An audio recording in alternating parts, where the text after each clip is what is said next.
Hi, welcome back to Box of Delights. Today I'm going to do a Kickstarter preview for you. So this is all prototype stuff. We do have a neoprene type mat. This is a huge board of the game Lifeform from All or Nothing Productions. What I want to show you today though is a solo expansion called The Dragon's Domain. I'm not sure if that's a working title. Designed by Mark Chaplin. This is a game very much inspired by the Alien franchise. Ridley Scott's Aliens, where players are, this is co-op, it's kind of semi-co-op, right?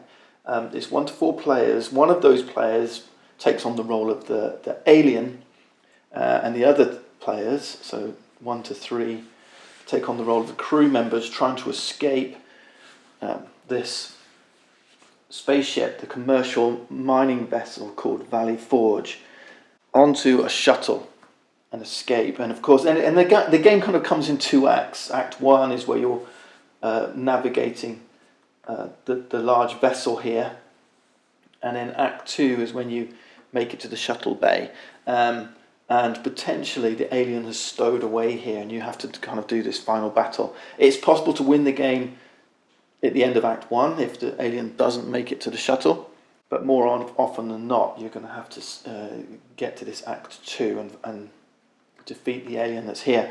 But you've got to get there first, because you could lose the game along the way. There's no player elimination in the multiplayer game. Each player takes on the role of 2 crew members. If both of your crew members, having crew members die in this game is something that get used to. It's easily done. If 2 of your crew members die, then you kind of take on a secondary role, so you're not out of the game, but you may play the role of a computer or even the ship's cat. That's the multiplayer game. In the solo game, a lot of the rules are the same, but you've got a new deck of cards, some additional tokens, and some rules that drive the alien player. All right, so kind of in the multiplayer game, the alien's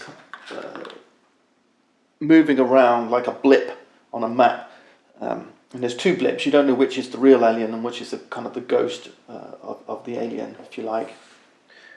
In the solo game, you've got cards and rules that are driving that alien player. So you take on the role of just a single crew member, and yes, death comes easy. So it's not easy to win the solo game, but it does play very quickly, so 30 minutes. And that's one thing I like about the game, is that the rules are very straightforward, and it's real chap, action, and it's proper unadulterated thematic storytelling game. But there's no dice rolling in this one. So all the action, there's some chip pulling, right? So the dice have been replaced by some chip pulls, and those chip pulls are pretty brutal, and that's what could determine life or death on the mining starship Valley Forge. So we're playing the solo game. I repeat, all these components are prototype. I think the final map is pretty much set in stone. So a lot of these things you see here are salvaged from other games. So we're alone. The rest of the crew are dead. Time's running out. Self-destruct warnings are echoing through the starship. This is the self-destruct track. If we get all the way down here, the timer runs out. We immediately lose. There's a hostile alien life form, hence the name of the game, on board the ship, growing ever closer. Our objective is threefold. Rescue the ship's cat. Download some data files which will incriminate your odious employer, the Bentham Mine Core. Uncouple the shuttlecraft umbilicus,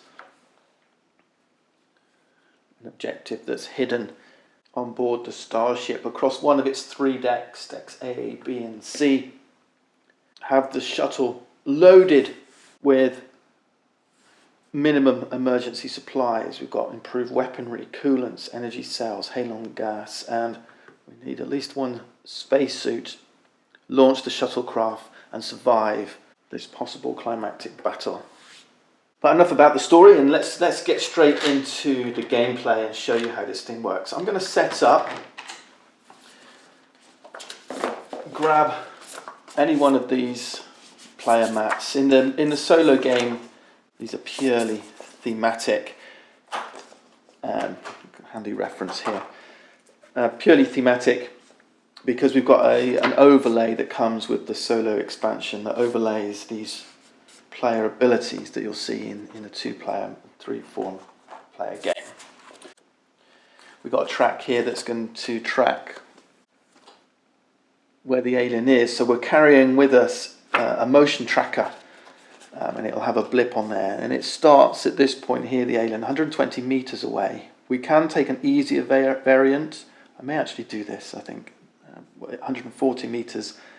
And as we take time exploring Valley Forge, then the alien's potentially going to creep closer until he's right upon us, proximity alert, and then potentially we have to fight this thing. We could use a flamethrower to push it backwards. We could hide, we could run.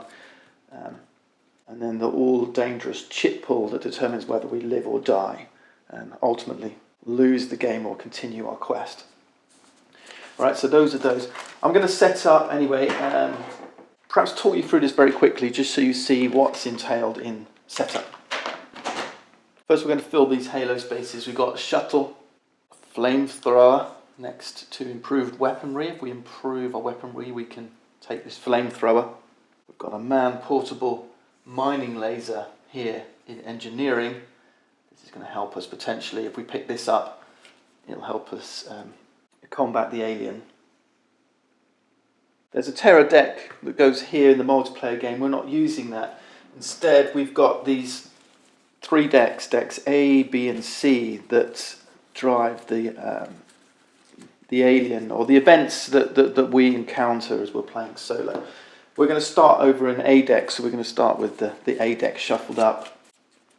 You can just make these out here. There's vertical lines that run up through the board to separate decks A, B, and C. Deck C is where you'll find the hardest encounters, middling, and then A down here, the easier stuff, hopefully. The blueprint of the Valley Forge starship itself contains corridors that connect rooms. These are called chambers, like this is the ladderway, the ore refinery, trimonite storage. On some of these, like down here in observation blister, there's a number in square bracket. There's a couple more here.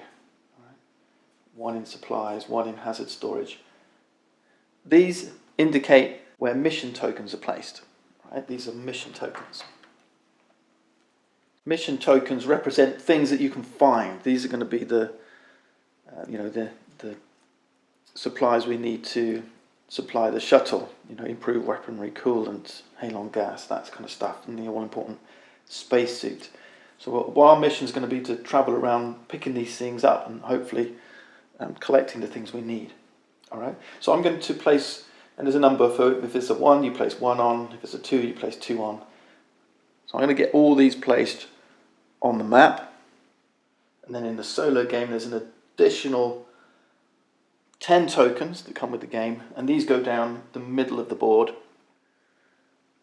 In the solo game there's also a couple of power outages, one in the mess on A deck, which is here, and the dorsal access on B deck.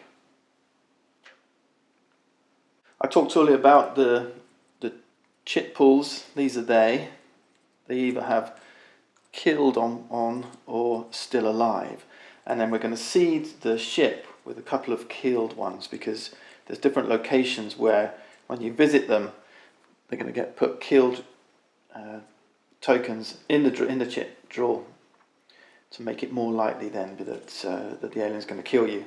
So particularly hazardous locations, if you like. And these hazardous locations in the solo game are vent chambers, and vent chambers have this red kind of border. Okay, so you go in there, those are dangerous places where the alien may be more likely to be hiding to kill you. This chip pool cup itself, called the conflict cup, has 1 killed in it, and it has 5 still alive. Right, so you can see that you've got a 1 in 6 chance of being killed initially until more get placed in there. And we've got 2 more killed trackers and killed tokens, and they go up here on the cocoon track. There's one for 2-player and there's a different one for 3-4 player. We're effectively playing with all the 4-player rules, despite the fact we're only solo. So we're going to use the 4-player kind of setup settings, and we place them in the 2nd and 3rd spots here, right? These killed tokens. This is effectively the alien cocooning and kind of becoming more dangerous or growing. Every time he moves up this track, he gets more and more powerful. In the multiplayer game, what you see is his hand size increasing, or her hand size increasing. We've got a tracker here that we're going to use to mark the start spot of the cocoon tracker. Also on board the ship is an android. Here's his standee. The android is kind of this AI robot that's going to march its way across the ship, making it, it starts down here and goes this way. He's going to be here, so he's going to get activated when he's here. Here's a token to track the android's progression to be activated, and then android status, so whether the android is damaged or not. Okay, what this android will do is kind of lock you down in these different chambers. It was there to kind of help us run the ship, but at some point it's going to malfunction and then kind of start to rampage. Down here on A deck, there's a symbol here to show you, and then you follow these dots. So you start marching towards the shuttle, ultimately trying to impede your progress. And remember, time is of the essence, because this ship is on this countdown to self-destruct. In the solo game, we're going to start right down the bottom of the self-destruct token, and this will scale depending on the number of players in the game. So for a 2-player game, you start at 25, 3-player at 28, and for a 4-player and for solo, you start up here, past the 30. The alien starts at 120 meters, so we've got to put his standee here. We can, if we wish, make the game slightly easier, so I'm going to do that. I'm going to move him up to shaken at 140 meters. The other trackers we need for solo game is this solo player overlay. And on this control panel, there's a number of things you'll see. First, we got this track here that tracks our nerve. How nervous, how confident are we, how shaken are we? And this will start the game up in this spot here. And this actually is another way of losing the game. We've got a fear level. As we go across the ship, we may place these terror tokens on the board here on this overlay, or we may lose our nerve. If these two ever coincide, then we immediately lose the game. All right. So at the beginning of the game, these terror tokens will be seeded. I'll show you that in a second. The other thing we've got on our solo player overlay are some trait tokens. These trait tokens are kind of like special abilities, and you can use your professionalism, your determination, your extreme bravery. I'll show you how these work when we get into the game. You can use this one on any deck. You can use this one on B deck only, and this one on C deck. So here they are. When you use these tokens, they go to make the alien a little bit stronger again, all right? So there's a consequence for using these, but we're going to give them a little bit of a shuffle. It's important because each of these tokens has a different colour, and when we come to Act 2, when we're taking down the aliens, it's different types of attack have different colours. So we've got the claws here, you see in his bite, and what's that? I think that's an eye, I'm not sure. Different types of attack. So a strength 5 bite, for example. We might be able to use our cards, and I'll show you those, to counter different types of attacks of different strength. All right. Actually, I'll show you that quickly now. So we'll just give these a shuffle up. We don't know which one's where. So, for example, this is the flamethrower. If we get this, can you see how it's got these different icons on? So we can use these to counter different types of attack. All right. Terror tokens are next. So we're going to seed the board with these.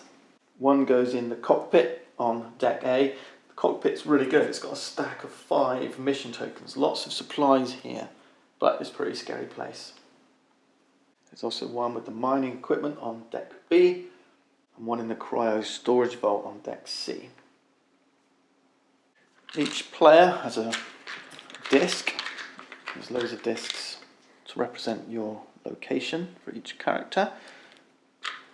We're Umazaki Motoko, the drilling technician.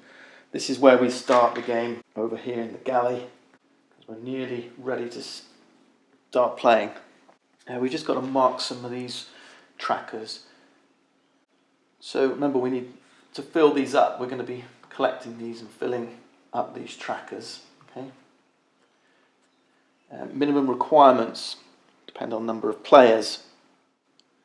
And then on this energy cells, we're going to place these randomly, these one strength attack tokens. Filling up the energy cells with mission tokens. There's other ways of getting rid of these. These allow you to reduce the strength of the alien at the final, that final Act 2 battle. And nearly there. That final battle in the solo game uses these Showdown Tokens. Right, some of them will have danger, some of them will have safe. Alright, so there's 4 safe, 2 danger. And these, every time we're told to do so, we're going to place one of these in the shuttle. And then that will randomly determine whether the alien has managed to successfully stow away onto the shuttle for that final battle. We're pretty much ready to go. We do have one other piece of equipment. This is our heat analyzer token. This is a one-time use, kind of like a joker if you like. You play this, you get to draw some cards. These are the Lifeform cards and they make up your hand. We're going to give this a shuffle. And we're going to start the game with 4 cards. And this is where and how the game plays. You're using these cards for their icons, and these icons allow you to take actions. You're also going to save some cards for Act 2 if you need to. We've got a handy reference here to tell us what each of these icons mean, but what we're going to do now is dive into gameplay. Just got one little bit of set left to do. Just the final thing. There's a couple more weapons. These are called harpoons, and we can go pick these up, and these are going to help us too. So one starts in the drill bit vestry on C deck, up here. And another down here in the cryo storage vault. Okay, we're ready to go. Let's start. Actually, there's another little easy variant. Maybe we'll do this as well. Why not? Throughout the game, you can pick up survival tokens. Survival tokens can be used in different ways. They can kind of save you from stuff. So if you want an easier time, you can give yourself 1 or 2 for an even easier time. Survival tokens. I'm going to take them just to show you how they work. All right, let's get going.